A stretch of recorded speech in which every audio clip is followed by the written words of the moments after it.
Hello friends, welcome back to Joe Study Club YouTube channel. If you are watching our channel for the first time, please subscribe. For more videos and updates, press the bell icon. ఈరోజు మనం కొత్త topic గురించి నేర్చుకుందాము. అది 73, 74 రాజ్యాంగ సవరణ చట్టాలు, constitutional amendment acts. దాని గురించి నేర్చుకుందాం ఈరోజు మనం. చాలామంది ఫ్రెండ్స్, మన స్టూడెంట్స్ వాళ్ళు రిక్వెస్ట్ చేశారు ఈ టాపిక్ మీద లెసన్ చేయమని చెప్పి. సో ఫర్దర్ మనకి నెక్స్ట్ మంత్లో ఎగ్జామ్స్ ఉన్నాయి కదా, గ్రామ సచివాలయం. సో దానికి ఈ టాపిక్ అనేది ఒక మంచి స్కోరింగ్ టాపిక్ అనమాట. సో మనం ఇన్ డెప్త్ ఏ పాయింట్ కూడా మిస్ అవ్వకుండా చాలా డీప్గా చూద్దాము. దీన్ని ఏమంటారు, దీని పూర్వోత్తరాల నుంచి వద్దాము ఏంటి అనేది. మనకి చట్టాల పరంగా కాకుండా దీంట్లో మనం కొంచెం రాజ్యాంగంని కూడా పాలిటీ బేసిక్స్ కూడా వెళ్ళి నేర్చుకుని కొన్ని పాయింట్స్ అక్కడ కూడా టచ్ అయ్యి మనం ఎలా ఇంటర్లింక్ చేసుకోవాలనేది కూడా చూద్దాము. సో స్టార్ట్ చేసేద్దాము class. Before we are entering the class, what you have to do, pause the class for few seconds and take your attendance తీసుకోండి. అదేరా, లైక్ చేయండి, make it fast. Okay, let's begin the class. ఈరోజు ఏంటి class మనది? Local government. ఇప్పుడు ఎగ్జాక్ట్గా చెప్పాలంటే మన క్లాస్ ఏంటి? లోకల్ గవర్నమెంట్ కదా. సో ఏంటి మనకి ఈ లోకల్ గవర్నమెంట్ అంటే స్థానిక ప్రభుత్వాలు అన్నమాట. నేను both English medium and Telugu medium students ఇద్దరికీ యూజ్ అయ్యేలా చెప్తున్నాను. సో అందుకే మధ్య మధ్యలో ఇంగ్లీష్ వర్డ్స్ కూడా యూజ్ చేస్తాను. లాంగ్వేజ్ మీదకి వెళ్ళొద్దండి. సో అందరికీ యూజ్ అవ్వాలి అంతే. టాపిక్ మనకి మ్యాటర్ అనేది, కంటెంట్ అనేది వెళ్తుందా లేదా మన బ్రెయిన్కి అనేది ఇంపార్టెంట్. ఓకేనా? సో ఆర్టికల్ 40 దాని గురించి మనకు ఎగ్జాక్ట్లీ స్థానిక ప్రభుత్వాల గురించి చెప్తుంది. మనకు 73, 74 రాజ్యాంగ సవరణ చట్టాలు కూడా మనకి ఏం చెప్తాయి? పంచాయతీరాజ్ సిస్టమ్, పంచాయతీరాజ్ వ్యవస్థ గురించి, మున్సిపాలిటీ, వీటి గురించే కదా చెప్తాయి. సో అవేంటి పంచాయతీరాజ్ సిస్టమ్ అంటే ఏంటి, పంచాయతీరాజ్ అంటే ఏంటి, దాని గురించి ఇప్పుడు మనం నేర్చుకుందాం. ఏంటి? నథింగ్. పంచాయతీరాజ్ సిస్టమ్ అంటే స్థానిక ప్రభుత్వాలు. ఇప్పుడు మనకి స్థానిక ప్రభుత్వాల గురించి మన రాజ్యాంగంలోని ఏ ఆర్టికల్ చెప్తుంది? ఆర్టికల్ 40 చెప్తుంది కదా. మనకి ఆర్టికల్ 40 అనేది మనకి రాజ్యాంగంలో స్థానిక ప్రభుత్వాల గురించి చెప్తుంది.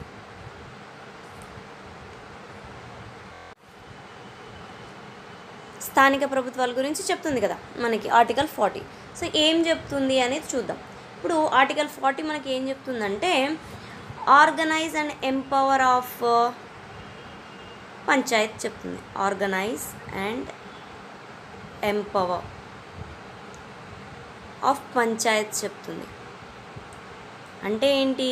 Organise and empower of panchayats అంటే ఏంటి అంటే, ఆర్గనైజ్ అంటే ఆల్రెడీ ఏర్పాటైన పంచాయతీల విధి విధానాలు చెప్పి దానికి కొన్ని పవర్స్ ఇచ్చామనుకోండి. ఆ స్థానిక ప్రభుత్వాలకి కొన్ని పవర్స్, ఏర్పడిన స్థానిక ప్రభుత్వాలకి విధి విధానాలు చెప్పేసి, అంటే మీరు ఇది చేయాలని ఒక ప్రొసీజర్ వాళ్ళకి చెప్పి వాళ్ళకి కొన్ని పవర్స్, ఎంపవర్ పంచాయత్స్ అంటే వాళ్ళకి కొన్ని పవర్స్ ఇచ్చి మంచి పరిపాలన చేసుకోగలిగే పవర్ ఇవ్వడాన్ని మనకి ఈ ఆర్టికల్ 40 అనేది మనకు చెప్తుంది.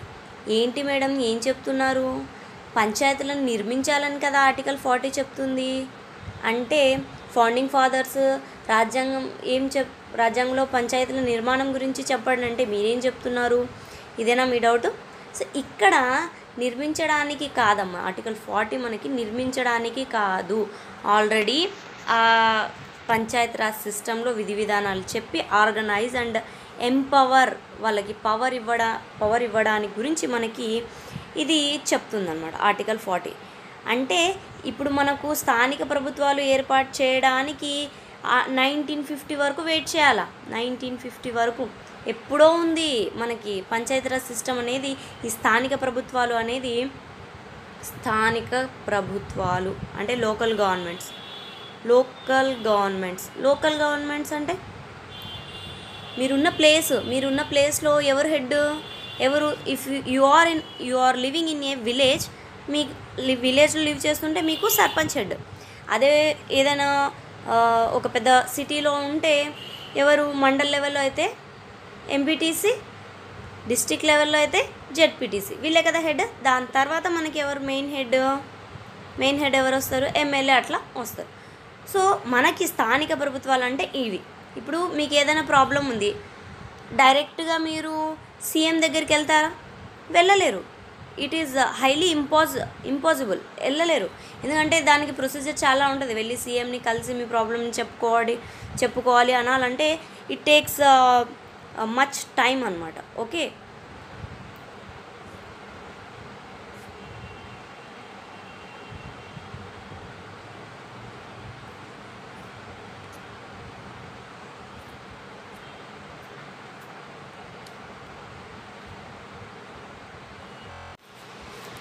ఇప్పుడు మీరు ఉన్నారు ఎక్కడ, ఇప్పుడు విలేజ్లో ఉన్నారనుకోండి. ఫర్ సపోజ్ విలేజ్లో ఉన్నారు, మనకి ఏముంటుంది చూడండి, మనకి ఏముంటుంది,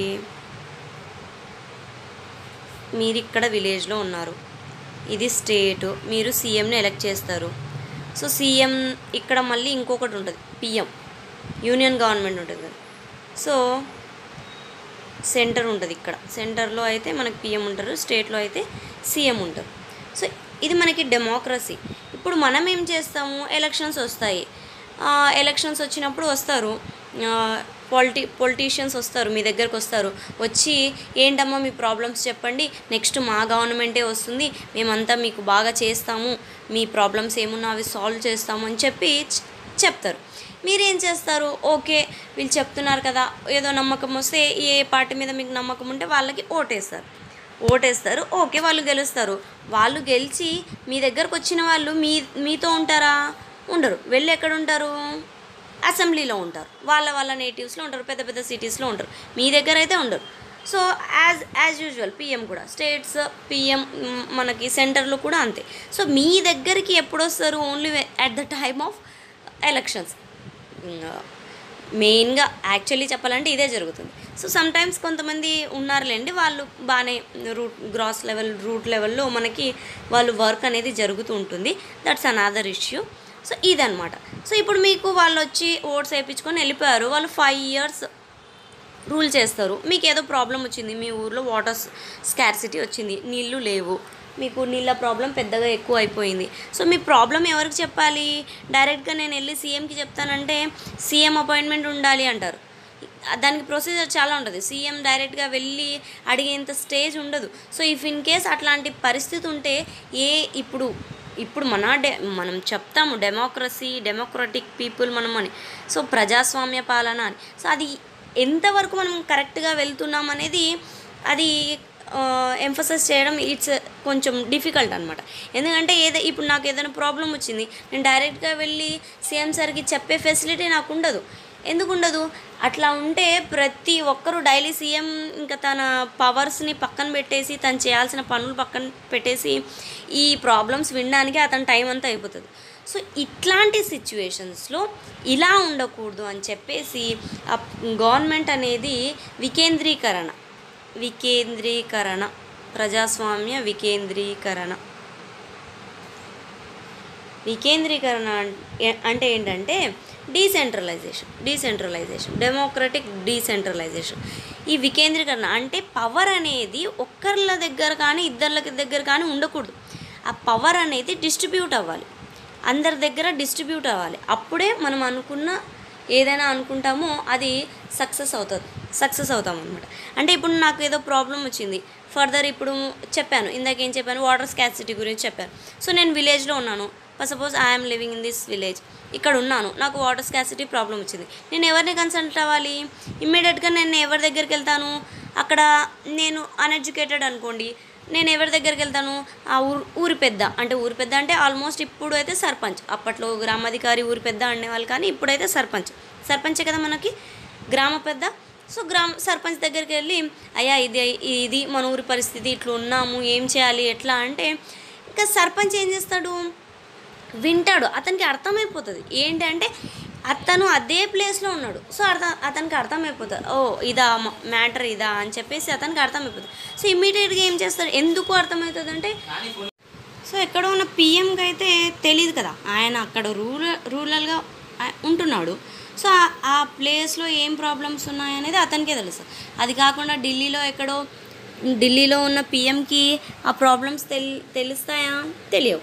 సో ఇన్ కేస్ తెలిసిన వాళ్ళ ప్రాబ్లం ఏంటి అని అక్కడ వచ్చి ఆఫీసర్స్తో మాట్లాడతారు, కానీ అదేంటి అనేది వాళ్ళు డైరెక్ట్గా ఎవరు ఫేస్ చేయరు కదా. సో తెలీదు. అంటే దానికోసమే మనకి ఏం చెప్పారంటే గాంధీయన్ ప్రిన్సిపల్స్ ఉంటాయి మనకి. గాంధీజీ తన ఏం చెప్పారంటే, గాంధీజీ గ్రామ స్వరాజ్యం ద్వారానే రామరాజ్యం సాధ్యమవుతుందని చెప్పారు మన గాంధీ. సో గాంధీజీ ఏమన్నారు? గ్రామ స్వరాజ్యం ద్వారా మనకి రామరాజ్యం సాధ్యమవుతుంది అని చెప్పారు. అంటే ఏంటి? గ్రామంలో ఉన్న ప్రజలు ఎవరైతే ఉన్నారో వాళ్ళందరూ అభివృద్ధి కార్యక్రమాలు ఉంటాయి కదా. సో ఏమేమైతే గవర్నమెంట్ డిఫరెంట్ స్కీమ్స్ వదిలిపెడతా ఉంటుంది. సో వాటన్నిటిలో అవి యూటిలైజ్ చేసుకొని డెవలప్మెంట్ అనేది గ్రాస్ రూట్ లెవెల్లో ఉన్నప్పుడే గ్రామం అనేది స్వరాజ్యం సాధించడం కదా. సో ఇదే కాన్సెప్ట్ మీద మన రాజ్యాంగ నిర్మాతలు డిపిఎస్పి అంటే అదే directive principles of state policy ఆదేశిక సూత్రాల్లో ఆర్టికల్ 40 అనేది పొందుపరిచారనమాట. ఓకే. సో దీని ప్రకారం ఏమవుతుందంటే సెంటర్ అనేది పంచాయతీరాజ్ సంస్థలను నిర్వహించి అవి స్వయంగా పరిపాలించుకునే సంస్థలుగా ఏర్పడడానికి అధికారాలు ఇవ్వాలి. సో ఆర్టికల్ 40 ప్రకారం. సో ఆ అధికారాలు అనేవి పవర్ అనేది సెంటర్ మన పంచాయతీరాజ్ సంస్థలకి స్థానిక ప్రభుత్వాలకి ఇస్తే అవి వాటిని యూజ్ చేసుకొని నార్మల్ పీపుల్ కూడా ఎగ్జిక్యూటివ్లో పాల్గొనేలా చేయడానికి మనకి స్థానిక ప్రభుత్వాలు ఎంతో బెనిఫిట్ అనమాట, చాలా యూస్ఫుల్ అవుతాయి అన్నమాట. సో డెమోక్రటిక్ వ్యవస్థకి గ్రామాలు అనేవి రూట్స్ అనమాట. గ్రామాలు బాగా ఉన్నాయి, సుభిక్షంగా ఉన్నాయంటే ఆటోమేటిక్గా మన రాజ్యం కూడా సుభిక్షంగా ఉన్నట్టే అనమాట. రాజ్యం అంటే సెంటర్ లెవెల్లో. ఓకే. సో మనకి ఇప్పుడు ప్రజాస్వామ్యం డెమోక్రటిక్ వ్యవస్థలో స్థానిక ప్రభుత్వాలు అనేవి మేజర్ రోల్ ప్లే చేస్తాయి. సో ఈ డెమోక్రటిక్ వికేంద్రీకరణ జరగాలంటే స్థానిక ప్రభుత్వాలే ఉండాలి. అంటే అక్కడున్న వాళ్ళకి ఏం కావాలి ఫెసిలిటీస్ అని వాళ్ళు చూసి వాళ్ళు గవర్నమెంట్కి చెప్తే గవర్నమెంట్ వీళ్ళకి కొన్ని నిధులు అనేది మంజూరు చేసినప్పుడు అప్పుడు వీళ్ళ ప్రాబ్లమ్స్ అనేవి రూట్ లెవెల్లో సాల్వ్ చేసుకుంటారు. సో ఈ స్థానిక సంస్థలు అనేవి ఇప్పుడు మనం 1950 నుంచి అంటే 73-74 రాజ్యాంగ సవరణ చట్టాల నుంచే ఉన్నాయా అంటే లేదు. మనకి ప్రాచీన కాలం నుంచే, ప్రాచీన భారతదేశం నుంచే మనకి ఇవి ఉన్నాయన్నమాట ఈ స్థానిక సంస్థలు. ఎప్పటి నుంచి అంటే మనం ఋగ్వేద కాలం నుంచి ఉన్నాయి. చూడండి, ఋగ్వేద కాలంలో ఈ ఋగ్వేదంలో మనకి సభా సమితి. సో ఈ రెండు సభా సమితి అనే రెండు స్థానిక సంస్థలు స్వపరిపాలనా సంస్థలని ఈ ఋగ్వేదంలో ఆ చారిత్రక ఆధారాల ద్వారా మనకు ఉంటుంది. అంటే ఈ సభా సమితి అని ఈ రెండు స్థానిక స్వపరిపాలనా సంస్థలను పెట్టుకొని వాళ్ళు బాగా మంచి సమర్థవంతమైన పాలన జరిపారని మనకి ఈ ఋగ్వేదంలో ఈ సభా సమితి అనే ఈ పదాలను చూస్తే మనకి అర్థమైపోతుంది అనమాట. ఈ ఋగ్వేదంలో దీని గురించి ప్రస్తావించారనమాట. ఓకే. ఈ సభా సమితిలనే పాలనాపరమైన కవలలు అంటారు. పాలనాపరమైన కవలలు ఏవి అంటే సభ అండ్ సమితి. ఓకే. సో మనకి ఇది ఋగ్వేదంలో అనమాట. దీని తర్వాత మనకి నెక్స్ట్ కౌటిల్యుడు ఉన్నాడు కదా. కౌటిల్యు తన అర్థశాస్త్రంలో గ్రామకూట అనే గ్రామాధికారాల గురించి ప్రస్తావించాడు. సో కౌటిల్యుని అర్థశాస్త్రం మనకి చాలా ఫేమస్ కదా, అర్థశాస్త్ర పితామహుడు కౌటిల్యుడు అన్నట్లు. ఓకే. గ్రామాధికారిని గ్రామని అని 10 గ్రామాలకి ఒక దశగ్రామని అనే వాళ్ళు ఉండి పరిపాలించారని మనకి ఈ కౌటిల్యుని అర్థశాస్త్రం ద్వారా మనకి తెలుస్తుంది. సో మేజర్గా మనకి ఈ స్థానిక సంస్థల గురించి మంచి గ్రిప్పు ఏ రాజవంశానికి ఉండింది అంటే చోళులు. మన దేశంలో గ్రామీణ ప్రభుత్వాలని బాగా డెవలప్ చేసిన రాజవంశం ఏది అంటే చోళులు అనమాట. సో ఈ చోళరాజు ఒక శాసనం వేయిస్తాడు, ఉత్తర మేరూర్ శాసనం. ఈ శాసనాన్ని ఎవరు వేయించారు? ఉత్తర మేరూర్ శాసనం చోళరాజు. ఆయన ఎవరు? అదే మీ homework. Comment in the comment section. Okay, comment చేయండి. అండ్ మీ హోంవర్క్ ఫినిష్ చేయండి. ఓకేనా? సో ఈ ఉత్తర మేరు శాసనంలో ఈ శాసనం ప్రకారం ఏముంటుందంటే చోళులు స్థానిక సంస్థల ఎన్నికలను నిర్వహణ కోసం కుండల్ని యూజ్ చేస్తారనమాట యాజ్ ఎ బ్యాలెట్గా. సో కుండకి రంధ్రం ఉంటుంది కదా, సో ఆ రంధ్రంలో వీళ్ళు ఒక పెద్ద కుండ చేస్తారు, దానికి ఒక హోల్ పెడతారనమాట. సో ఇట్లా ఫర్ సపోజ్ ఇట్లా అనుకోండి, ఇది కుండ అనుకోండి, దానికి ఇక్కడ హోల్ పెడతారు, పైన మూసేస్తారు, ఇక్కడ హోల్ పెడతారు, దాంట్లోంచి వీళ్ళు తటాకులు అంటే ఆకులు ఉంటాయి కదా, అప్పట్లో తాటాకులు ఉంటాయి కదా, అవి అంతగా చిరగవు అనమాట. సో రంగులు వేసిన తాటాకులు ఉంటాయి, ఆ తాటాకులను ఏం చేయాలంటే ఈ హోల్లో నుంచి లోపల వేయాలన్నమాట. అంటే ఇవి ఇప్పుడు ప్రజెంట్ మనం ఏమనుకుంటాం, వీటిని బ్యాలెట్ బాక్సెస్ అనుకుంటాం కదా. సో అప్పట్లోనే చోళులే బ్యాలెట్ బాక్స్లను యూజ్ చేశారంటే ఇంకా చెప్పండి వాళ్ళ పాలన ఏ రేంజ్లో ఉండింది. ఓకే, సో వాళ్ళు ఇట్లా బ్యాలెట్ బాక్స్లో వాళ్ళు ఎన్నికలు నిర్వహించుకొని వాళ్ళలో ఎవరు బెటర్ అని వాళ్ళని చూస్ చేసుకునేవాళ్ళు అనమాట. ఓకే, సో ఈ పంచాయతీరాజ్ వ్యవస్థ అని చెప్తున్నాం కదా, పంచాయతీరాజ్ సిస్టమ్. ఈ పంచాయతీ అంటే ఏంటి? ఏందిరా నీ పంచాయతీ, ఏంది మేడం ఈ పంచాయతీ అంటున్నారా? నా పంచాయతీ ఏం లేదురా, మీకు మంచి మార్క్స్ రావాలి అంతే ఎగ్జామ్లో. సో పంచాయతీ అంటే పంచాస్ అనే పదం నుంచి మనకి పంచాయతీ వచ్చింది. పంచాస్ అంటే పాంచ్ అంటే 5 అని గుర్తు.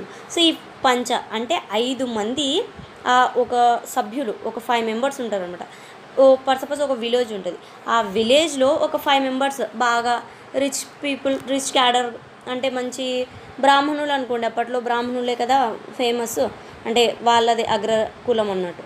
సో వాళ్ళలో ఒక 5 మంది బాగా డబ్బులు ఉన్న వాళ్ళు, 5 మంది సభ్యులు కలిసి వీళ్ళు ఏం చేస్తారంటే వీళ్ళు గ్రామ పెద్ద అన్నట్టు. ఈ వీళ్ళ 5గురు కూర్చొని పంచాయతీ పెడతారన్నమాట. అంటే ఇప్పుడు ఏదైనా ఊర్లో ఏదైనా గొడవలు కానీ ఇట్లా జరిగిందనుకోండి, ఏదైనా ఎవరిదైనా వస్తువు పోయింది, ఎవరి మీదైనా అనుమానం ఉంది, పంచాయతీ పెట్టంటే పంచాయతీ అంటే వస్తారు. ఈ 5 మంది మనం సినిమాల్లో చూస్తుంటాం కదా, ఈ 5 మంది కూర్చుంటారు చైర్లలో, వీళ్ళిద్దరు నిలబడతారు, గ్రామంలో ప్రజలందరూ ఉంటారు.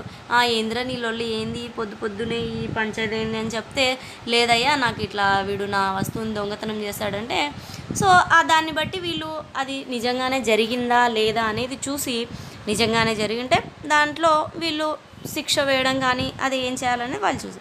సో ఇది దాన్ని పంచాయతీ అంటారు. ఆ పంచాస్ అనే పదం నుండి మనకి పంచాయతీ అనే పదం వచ్చిందనమాట. ఓకేనా, ఇది చోళుల కాలంలో. నెక్స్ట్ ఇప్పుడు మధ్యయుగంలో చూస్తే తర్వాత మనకి చోళుల తర్వాత ఎవ్వరు స్థానిక ప్రభుత్వాలకి పెద్దగా ఇంపార్టెన్స్ ఇవ్వలేదన్నమాట. ఓకే, నెక్స్ట్ మధ్యయుగంలో అంటే మిడివల్ ఏజ్లో వీళ్ళ తర్వాత ఢిల్లీ సుల్తాన్స్ అనమాట.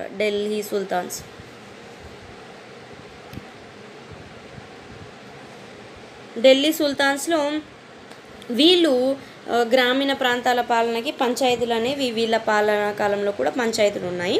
సో పర్టికులర్లీ ఎవరు అంటే షేర్షా కాలంలో అనమాట. ఓకే, సో షేర్షా కాలంలో వీళ్ళు భూమిని కొలవడం కానీ బాగా మంచి పాలన చేశాడు షేర్షా. సో పాలించింది కొన్ని సంవత్సరాలే, అయినా మంచి పాలన చేశాడు అనమాట.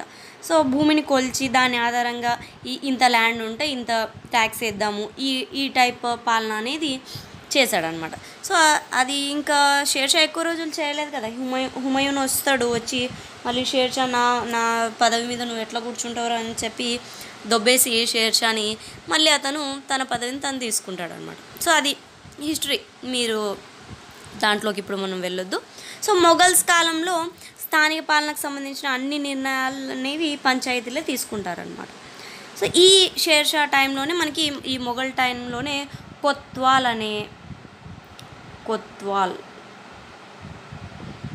అంటే పట్టణ పాలనాధికారి అనమాట, కొత్వాల్. సో ఈ పట్టణానికి ఈయన కొత్వాల్ చూసుకునేవాడు అనమాట. ఇప్పటికి కూడా మన సైడ్ ఏపీలో కనిపించరు, కానీ తెలంగాణ ఇంకా కొన్ని నార్దర్న్ స్టేట్స్లో కొత్వాల్ అనే పాయింట్ యూస్ చేస్తారు. కొత్వాల్ అంటే పోలీస్ స్టేషన్ అన్నట్లు అనమాట. ఇప్పటికీ కూడా అప్పటి నుంచి ఇప్పటికీ ఇది అట్లానే కంటిన్యూ అవుతుంది అనమాట. అంటే అదే శాంతి భద్రతలను చూసుకునే వాళ్ళని కొత్వాల్స్ అంటారనమాట, దాని మీనింగ్. ఓకే, సో కొత్వాల్ ఉండేవాళ్ళు, వీళ్ళు ఈ కొత్వాల్స్కి మున్సబ్ అనే వాళ్ళు హెల్ప్ చేసేవాళ్ళు అనమాట. ఇది మిడివల్ హిస్టరీలో. దాని తర్వాత మనకి పెద్దగా కనిపించదు అనమాట. ఈ నెక్స్ట్ మనకి ఆంగ్లేయ పాలన అదే బ్రిటిష్ పాలన రూల్ జరిగిన తర్వాత పెద్దగా ఏం కనిపించదు, స్థానిక సంస్థల అనేది పెద్దగా ఏం కనిపించదు. తర్వాత మనకి ఈస్ట్ ఇండియా కంపెనీ వాళ్ళు వచ్చినప్పుడు మనకి మున్సిపల్ కార్పొరేషన్ ఫస్ట్ టైం ఏర్పాటు చేస్తారనమాట. Municipal corporation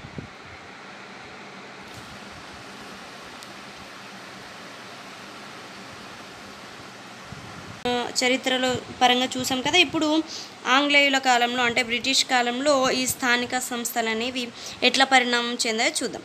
so east India Company మనకి మద్రాస్లో ఫస్ట్ మున్సిపల్ కార్పొరేషన్ వేయించిందనమాట. మద్రాస్ మున్సిపల్ కార్పొరేషన్ ఏ సంవత్సరం అనేది మీరు నాకు హోంవర్క్ చేయండి కామెంట్ మీ in the comment section. Okay, ఏ సంవత్సరంలో ఈస్ట్ ఇండియా కంపెనీ మనకి మద్రాస్లో ఫస్ట్ మున్సిపల్ కార్పొరేషన్ని ఏర్పాటు చేసింది అనేది మీరు చెప్పండి. తర్వాత కోలకత్తాలో వీటిలో చేసింది, అది నెక్స్ట్ ఇష్యూ. నెక్స్ట్ వచ్చేసింది తర్వాత ఈ మున్సిపల్ అది పట్టణానికి అనమాట. ఇది ఏమంటారు, గ్రామాలకి అయితే కాదు, పట్టణాల వరకే ఇది వీళ్ళు మున్సిపల్ కార్పొరేషన్ అనేది పెట్టారు. ఇప్పుడు మున్సిపల్ కార్పొరేషన్ అంటేనే పట్టణం కదా. ఎస్. సో ఇప్పుడు నెక్స్ట్ ఏమైందంటే ఈయన వారన్ హేస్టింగ్స్ ఫేమస్.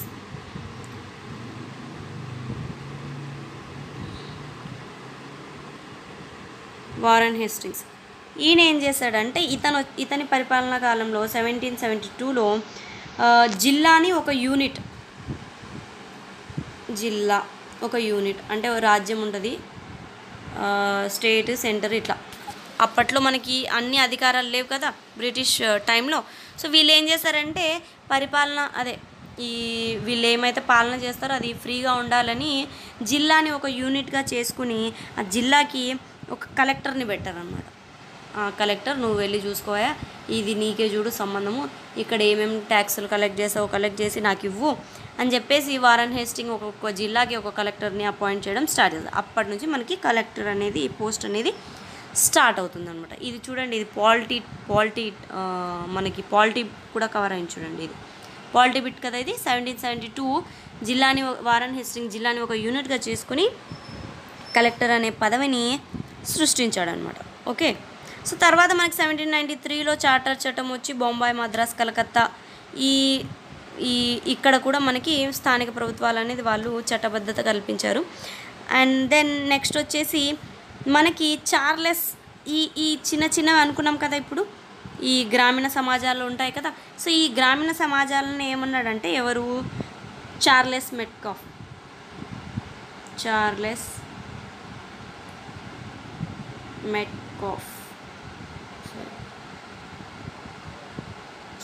మెట్కాఫ్ ఏమన్నారంటే భారతదేశ గ్రామీణ సమాజాలని ఈయన ఏమన్నారంటే లిటిల్ రిపబ్లిక్స్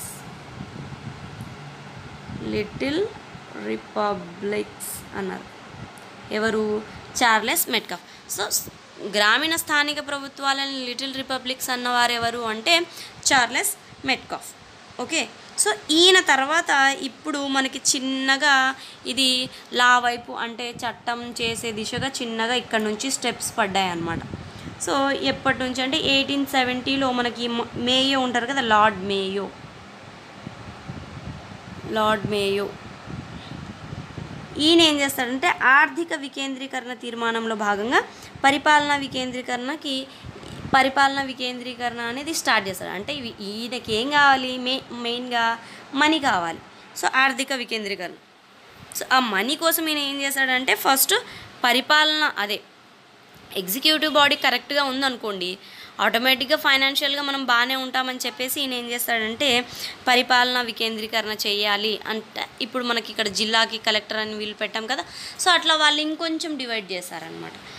జిల్లా అనే కాకుండా మండలు ఇట్లా ఈ టైప్లో ఈయన ఆ చట్టాన్ని అనేది తీర్మానం అనేది ఈయన లార్డ్ మేయో స్టార్ట్ చేశాడు. సో ఈయన స్టార్ట్ చేశాడు కానీ ఇంప్లిమెంటేషన్ అదంతా ప్రాపర్గా జరగలేదన్నమాట. ఈయన తర్వాత వస్తారు మనకి మెయిన్ ఎవరు, లార్డ్ రిప్పన్. ఈ పాయింట్ మీకు అందరికీ తెలిసి ఉంటుంది ఐ థింక్. లార్డ్ రిప్పన్ అంటూనే మనకు ఫస్ట్ గుర్తొచ్చే పాయింట్ ఏంటి? స్థానిక సంస్థల పితామహుడు. స్థానిక సంస్థల పితామహుడు. సో ఇది గుర్తొస్తుంది, కానీ ఇది ఎందుకంటారు అనేది తెలుసా మీకు? చూద్దాం ఎందుకంటారు అనేది. Okay, so 1882 in the year 1882 మే 18 ఏం చేస్తాడంటే ఈయన మన లార్డ్ రిప్పన్ మే 18 స్థానిక ప్రభుత్వాలకి అంటే లోకల్ గవర్నమెంట్స్కి సంబంధించి ఒక తీర్మానం అనేది ఆమోదించి దానికి ఆర్థికంగా, పాలనాపరంగా అంటే ఫైనాన్షియల్గా, ఎగ్జిక్యూటివ్ పరంగా వీళ్ళకి పవర్స్ అనేవి, అధికారాలు అనేవి వాళ్ళకి బదిలీ చేస్తాడు. అంటే మేయో ఏమో ఓకే చేద్దాము, ఇట్లా చేస్తే బాగుంటుంది, మనకి ఫైనాన్షియల్గా బాగుంటుంది, గ్రామ స్థాయిలో నుంచి మనకి ట్యాక్సెస్ ఇవన్నీ వస్తే మనం బాగుంటాము అని ఆయన అనుకుంటాడు. దాన్ని కరెక్ట్గా ఇంప్లిమెంట్ చేసేది ఎవరంటే లార్డ్ రిప్పన్ అనమాట. ఏం చేస్తాడు ఇతను?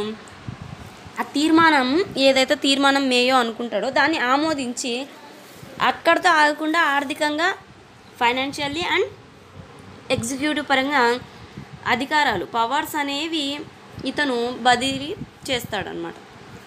ఓకే, ఎవరు? Lord Ripon. సో అందుకే భారతదేశ స్థానిక ప్రభుత్వ చరిత్రలో ఈ తీర్మానాన్ని మనము మ్యాగ్నా కార్టా అంటారు. మ్యాగ్నా కార్టా అంటారు. భారత స్థానిక ప్రభుత్వాల చరిత్రలోనే ఈ లార్డ్ రిప్పన్ ప్రవేశపెట్టిన తీర్మానాన్ని మ్యాగ్నా కార్టా అని చెప్తారు. ఈ తీర్మానం ద్వారా మనకి ఏమవుతుందంటే భారత్లోని ఇండియాలో స్థానిక ప్రభుత్వాలు ఏవైతే ఉంటాయో లార్డ్ రిప్పన్ దానికి ఒక ప్రాపర్ షేప్ ఇచ్చాడనమాట. ఓకే, సో ఇట్లా చేయాలి చూడండి అంటే అప్పుడు ఏం చేస్తాడంటే గ్రామం లెవెల్లో ఒక అధికారిని నియమించి, ఇదిగో ఇది నీ పని, ఇంత భూమి ఉంది నీకు, ఇంత ట్యాక్స్ నువ్వు కలెక్ట్ చేసి ఇది ఇవ్వు, ఇది ఇంత నువ్వు పెట్టుకో, మీ ఊరికి ఏమేమి కావాలి, చెరువులు లేవా, వాటర్ స్కార్సిటీ ఉందా, చెరువులు లేవా, చెరువులు తవ్వుకోండి, ఈ వేలో అనమాట. అంటే మనకి బ్రిటిష్ పరిపాలన జరిగినప్పుడు అందరూ మనకి నెగిటివ్సే కాదు, కొన్ని పాజిటివ్స్ కూడా జరిగాయి. అందరూ బ్యాడ్ అని చెప్పుకోవడానికి లేదు, కొంతమంది మనకి చాలా మంచి కూడా చేసి వెళ్ళారనమాట. సో అది కూడా చెప్పుకోవాలన్నమాట. సో అందుకని ఈయన ఏమంటారంటే మనకి లార్డ్ రిప్పన్ని భారత స్థానిక స్వపరిపాలన పితామహుడు అని చెప్తారు. అందుకు చెప్తారు, జస్ట్ లార్డ్ రిప్పన్ స్థానిక సంస్థల పితామహుడు అని ఊరికి ఏం చెప్పలేదు, ఇవన్నీ చేశాడు కాబట్టి ఇతను రూట్ లెవెల్లో ఇతను సంస్కరణలు చేశాడు కాబట్టి అతన్ని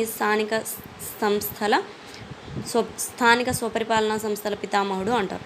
are you getting my point are not? Okay, so ఇంత అయితే మీకు డెఫినెట్లీ తెలిసే ఉండాలి. ఓకే, నెక్స్ట్ చూద్దాం.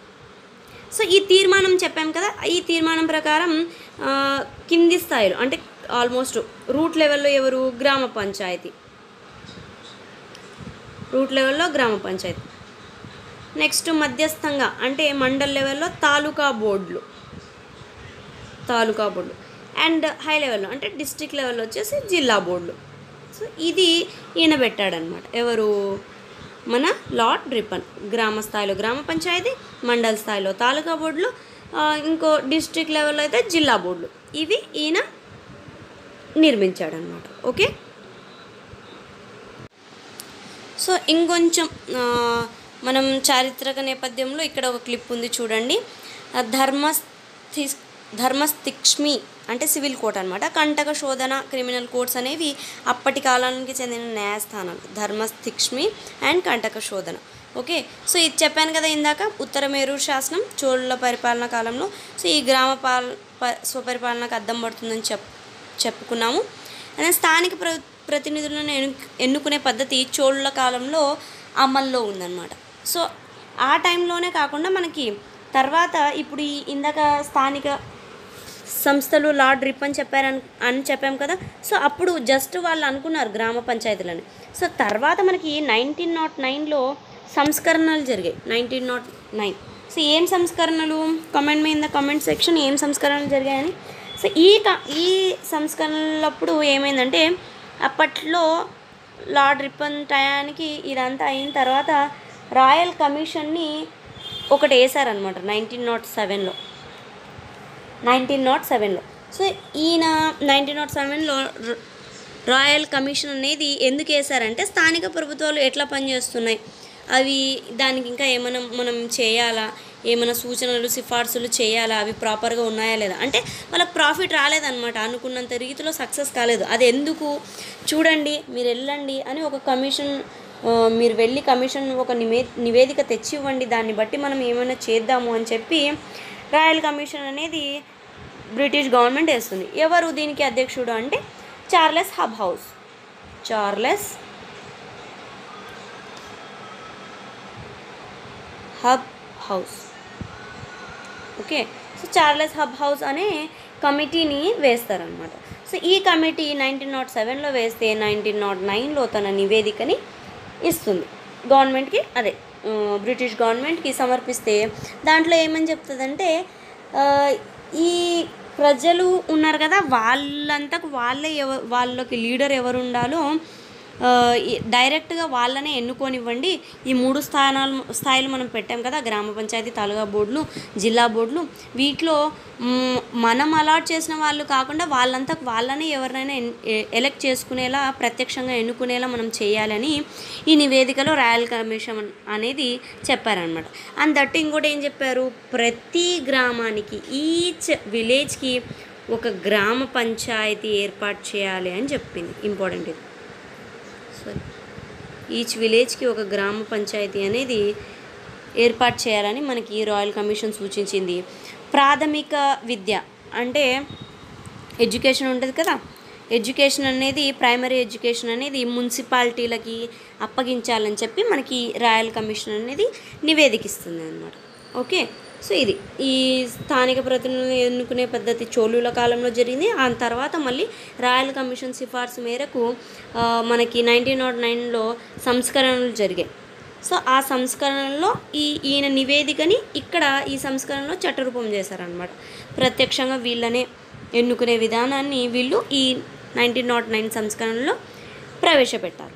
ఓకే, సో ఇక్కడ 1835-36 చార్లెస్ మెట్కాఫ్ గురించి చెప్పాను కదా, గణతంత్ర వ్యవస్థలుగా అదే ఇందాక అన్నాను కదా, లిటిల్ రిపబ్లిక్స్ అన్నారు చార్లెస్ మెట్కాఫ్ ఈ స్థానిక సంస్థల ప్రభుత్వాలని చెప్పాను కదా.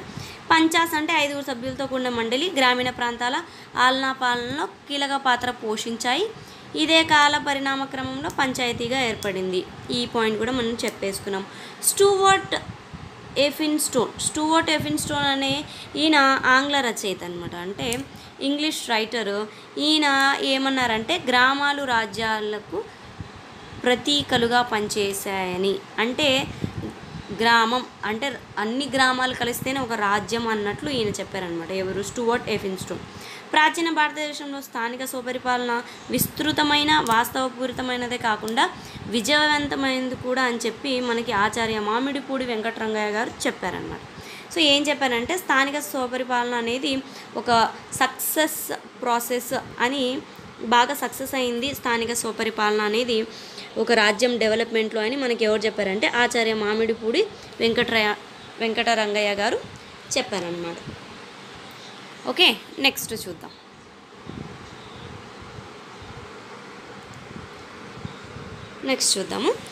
ఇప్పుడు 1909 చెప్పాను కదా సంస్కరణలో. ఇప్పుడు 1919లో మనకి మళ్ళీ 1919లో మాంటెక్ చెమ్స్ఫోర్డ్ సంస్కరణలు వచ్చాయి. ఏంటి?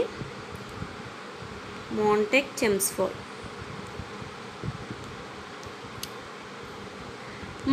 చెమ్స్ఫోర్డ్ సంస్కరణల ప్రకారం ఏం చెప్పిందంటే కేంద్ర జాబితాలో గల స్థానిక పాలనను రాష్ట్ర జాబితాలోకి మార్చారు. అంటే అప్పటి వరకు సెంటర్ లిస్ట్లో ఉందన్నమాట ఈ స్థానిక పాలన అనేది.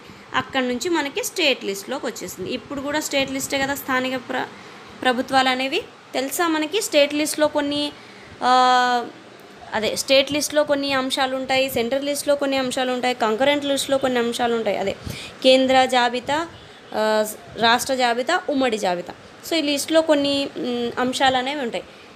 కేంద్ర జాబితాలో ఎన్ని అంశాలు ఉన్నాయి, రాష్ట్ర జాబితాలో ఎన్ని అంశాలు ఉన్నాయి, కంకరెంట్ లిస్ట్లో అదే ఉమ్మడి జాబితాలో ఎన్ని అంశాలు ఉన్నాయి, ఇది కామెంట్ చేయండి. ఇది కూడా మీ హోంవర్కే. ఇది కామెంట్ చేయండి, కామెంట్ మీ in the comment section. So అప్పటి వరకు కేంద్ర జాబితాలో ఉన్న స్థానిక పాలనని ఈ మాంటెక్ చెమ్స్ఫోర్డ్ వాళ్ళు ఏం చెప్పారంటే స్టేట్ లిస్ట్లోకి మార్చండి అని చెప్పేసి మార్చేశారనమాట.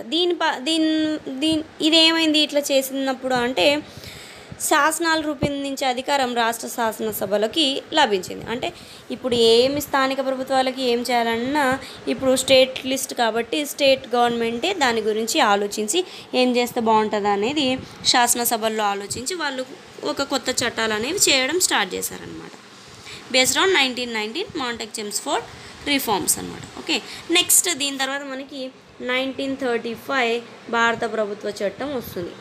దీని ప్రకారం ఏమవుతుందంటే రాష్ట్రాలకి స్వయం ప్రతిపత్తి కల్పించడం. ఇక్కడ నుంచి రాష్ట్రాలకి స్వయం ప్రతిపత్తి కల్పించారు కదా, అంటే మీ డెసిషన్స్ ఏవో మీరే ఓన్గా తీసుకోండి, మేమేం పెద్దగా ఇన్వాల్వ్ అవ్వంలేండి, మీ మీద ఏమీ అధికారం పెత్తనం చలాయించమని మనకి బ్రిటిష్ గవర్నమెంట్ 1935లో మనకి స్వయం ప్రతిపత్తి అనేది కల్పిస్తారన్నమాట.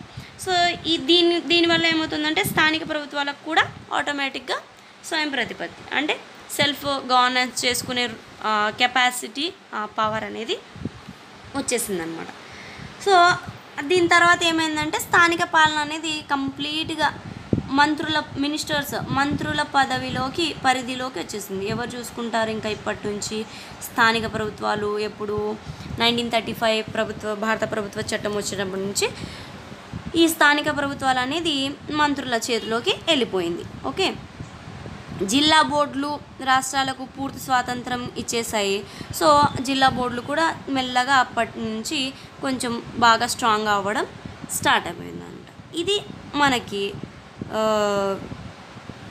బ్రిటిష్ కాలంలో. దీని తర్వాత కూడా మనము నెక్స్ట్ గుర్గావ్ ప్రయోగం అని ఉంటుంది, పంజాబ్లో జరుగుతుంది ఇది. అండ్ మార్తాండం ప్రయోగం అని ఒక ప్రయోగం జరుగుతుంది, ఇది కూడా స్థానిక సంస్థల గురించే అన్నమాట. ఇవన్నీ మార్తాండ ప్రయోగం తమిళనాడులో జరుగుతుంది. రవీంద్రనాథ్ ఠాగూర్ శ్రీనికేతన్ ప్రయోగం అని ఉంటుంది అది. నెక్స్ట్ బరోడా ప్రయోగం అని వీటి కృష్ణమాచార్యులు గారు చేస్తారు అది. అండ్ సేవాగ్రామ్ ప్రయోగం మహారాష్ట్రలో జరిగింది. అండ్ మన ఏపీకి భాగంగా మద్రాస్ కదా అప్పట్లో, ఫిర్కా ప్రయోగం అని మన టంగుటూరి ప్రకాశం పంతులు గారు ఎక్స్ సీఎం కదా ఈయన. సో ఈయన ఫిర్కా ప్రయోగం అనేది చేస్తారు. దాని తర్వాత ఈటా ప్రయోగం, నీలోకరి ప్రయోగం, ఇవన్నీ మనం డీటెయిల్గా చూద్దాం. ఓకేనా? సో ఏ పాయింట్ కూడా మిస్ చేయకుండా మనం పాలిటీ కూడా కవర్ చేసుకుంటూ వెళ్తున్నాం. ఈ ప్రయోగాలన్నీ చూసిన తర్వాత మనము నెక్స్ట్ సిడిపి అంటే సమాజ అభివృద్ధి కార్యక్రమము, నేషనల్ ఎక్స్టెన్షన్ సర్వీస్, ఇవి స్కీము, ఇవి జాతీయ విస్తరణ సేవా కార్యక్రమం, ఇవన్నీ చూద్దాము. దాని తర్వాత మనకి 73, 74 రాజ్యాంగ సవరణ చట్టాలు అనేవి వస్తాయి. సో ఇవన్నీ మనం నీట్గా నేర్చుకుంటేనే పాయింట్ మనం ఫస్ట్ నుంచి అర్థం చేసుకుంటూ వస్తేనే ఈ 73, 74 అమెండ్మెంట్ యాక్ట్స్ అనేవి మనకు అర్థమవుతాయి. డైరెక్ట్గా చెప్పమంటే చెప్పేస్తా, దాంట్లో ఏముంది. ఇప్పుడు డైరెక్ట్గా దీని గురించి చెప్పాలంటే ఎట్లా చెప్పొచ్చు? 73, 74 రాజ్యాంగ సవరణ చట్టాలు మనకి పివి నరసింహారావు గారు 1991, 92 ఇట్లా చెప్పుకుంటూ వెళ్ళిపోవచ్చు. 1952లో సిడిపి ప్రోగ్రాం పెట్టింది గవర్నమెంట్, అది ఫెయిల్ అయ్యింది. దాని తర్వాత జాతీయ విస్తరణ పథకం వచ్చింది, అది కూడా ఫెయిల్ అయింది. అందుకోసం అని చెప్పేసి మనకి ఈ పంచాయతీరాజ్ సిస్టమ్కి సవరణలు చేసి ఇట్లా 73, 74 రాజ్యాంగ సవరణ ద్వారా మనకి స్థానిక ప్రభుత్వాలు, పంచాయతీరాజ్ సిస్టము, మున్సిపల్ సిస్టము వచ్చింది అని చెప్తే మనకు అర్థం కాదు. డీటెయిల్గా తెలుసుకుంటేనే మనకి ఈ స్థానిక ప్రభుత్వాలు అంటే ఏంటి, ఈ పంచాయతీలు అంటే ఏంటి, ఇవి ఎక్కడి నుంచి వస్తున్నాయి, ఎప్పటి నుంచి వస్తున్నాయి అని డీటెయిల్గా తెలుసుకుంటేనే మనకి బ్రెయిన్లో కూర్చుంటుంది అనమాట. లేదంటే ఈ యాజ్ సింపుల్ యాజ్ దట్ మనకి ఎక్కడైనా దొరుకుతుంది. ఈ సింపుల్గా చెప్పుకోవాలంటే ఎక్కడైనా దొరుకుతుంది. మన జో స్టడీ క్లబ్ థీమ్ అది కాదు కదా, ఇన్ డీటెయిల్గా పిన్ టు పిన్ మనం నేర్చుకోవాలి, అది మన థీమ్. అందుకే మనం కొంచెం లేట్ కూడా అవుతాము. బట్ డోంట్ వరీ, కంప్లీట్గా నేర్చుకుంటేనే బెటర్ అని నా ఒపీనియన్. ఎందుకంటే ఎగ్జామినర్ ఎట్లా ఇస్తాడనేది మనకు తెలియదు. This is all about my class. Hope you guys like my class. Like చేయండి, కామెంట్ చేయండి అండ్ సబ్స్క్రైబ్ చేయండి. మీ ఫ్రెండ్స్కి యూజ్ అవుతుంది, డెఫినెట్లీ యూజ్ అవుతుంది. మీరు షేర్ చేయండి. Okay, this is all about the class. Thanks for watching my class.